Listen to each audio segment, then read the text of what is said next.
버스나 지하철을 타기에는 가깝고 걸어가기에는 조금 먼 곳을 가야 할 때 우리 모두 한 번쯤 전동 킥보드를 이용해보고 싶다는 생각을 해본 적이 있을 것이다. 이런 수요에 부응하듯 2018년도 서울에 150대였던 공유 전동 킥보드는 2020년에는 35,850여 대로 가파르게 늘어나고 있다. 여기에 개인이 소지하고 있는 전동 킥보드까지 합하면 몇 배는 많아질 것이다. 수요가 늘어난 만큼 다양한 기능을 가진 전동 킥보드들이 늘어나고 있다. 오늘은 내가 주로 타고 다닐 지형과 이동거리, 휴대성 등에 따른 모터, 배터리, 무게, 타이어 등 전동 킥보드 구매 시 확인사항을 알아보도록 하겠다.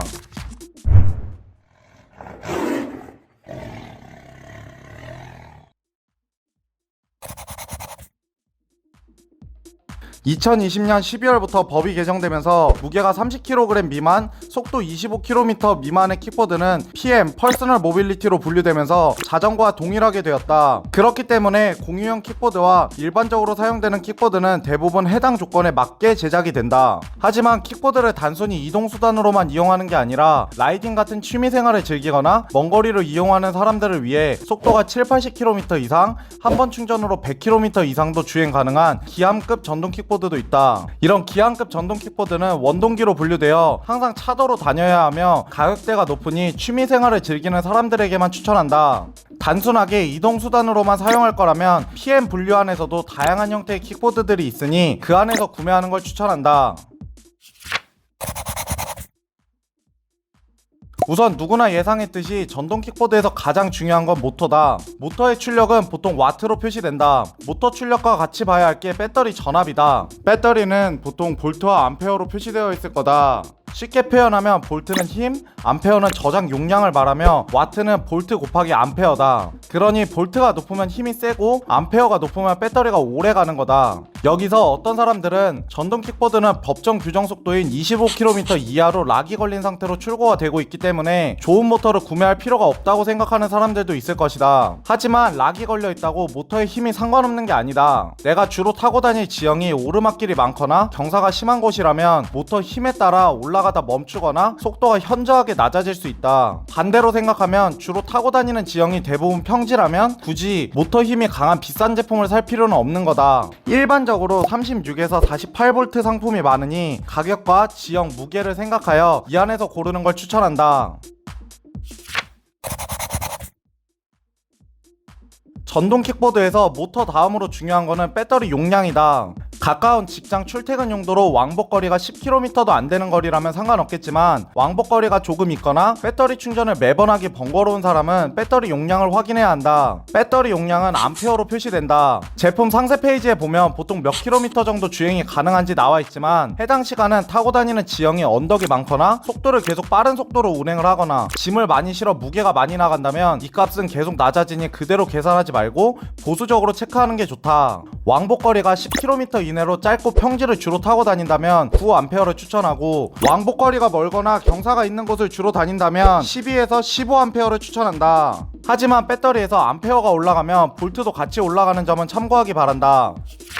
볼트와 암페어의 상관관계를 후려쳐서 아주 간략하게 정리해보자면 하중이 많이 나가거나 거리에 언덕이 많은 사람이 동일한 속도로 주행하려면 볼트를 높여야 하고 동일한 시간 동안 주행하려면 암페어를 높이면 된다. 예를 들어 70kg의 남성이 평지에서 25km의 속도로 1시간 동안 평지에서 달리기 위해 36V가 필요하다면 90kg의 남성은 36V보다 힘이 센 48V가 필요하다. 70kg의 남성이 8A의 킥보드를 타고 1시간을 갈 수 있다면 1시간 반을 가기 위해선 8A 이상인 12A가 필요한 거다. 이 수치는 편의를 위해 가정한 값이니 참고만 하기 바란다. 전동 킥보드 구매 시 타이어 크기와 무게를 크게 고려하지 않는 사람이 많다. 만약 울퉁불퉁한 길이 많은 곳에서 작은 타이어가 장착되어 있는 전동 킥보드를 탈 경우 전동 킥보드가 너무 흔들려서 머리가 어지럽거나 심한 경우는 큰 턱에 걸려 날아가 버릴 수도 있다. 이렇게 울퉁불퉁한 길이 많다면 타이어 크기와 서스펜션을 꼼꼼히 확인해야 하는데 서스펜션이 많으면 충격 완화가 잘 되어 몸의 피로도를 줄여줄 수 있다. 또 엘리베이터가 없는 곳에서 살고 있는데 무게를 신경 쓰지 않고 전동 킥보드를 구매한다면 매일매일 하체 운동하는 기분을 느낄 수 있다. 그러니 주로 타고 다닐 길이 울퉁불퉁 울퉁불퉁한 비포장 도로가 많다면 타이어가 크고 퀄리티가 좋은 서스펜션을 사용하는 전동 킥보드를 추천하고, 집에 엘리베이터가 없거나 전동 킥보드를 대중교통과 병행하여 사용할 계획이라면 무게가 가벼운 전동 킥보드를 추천한다.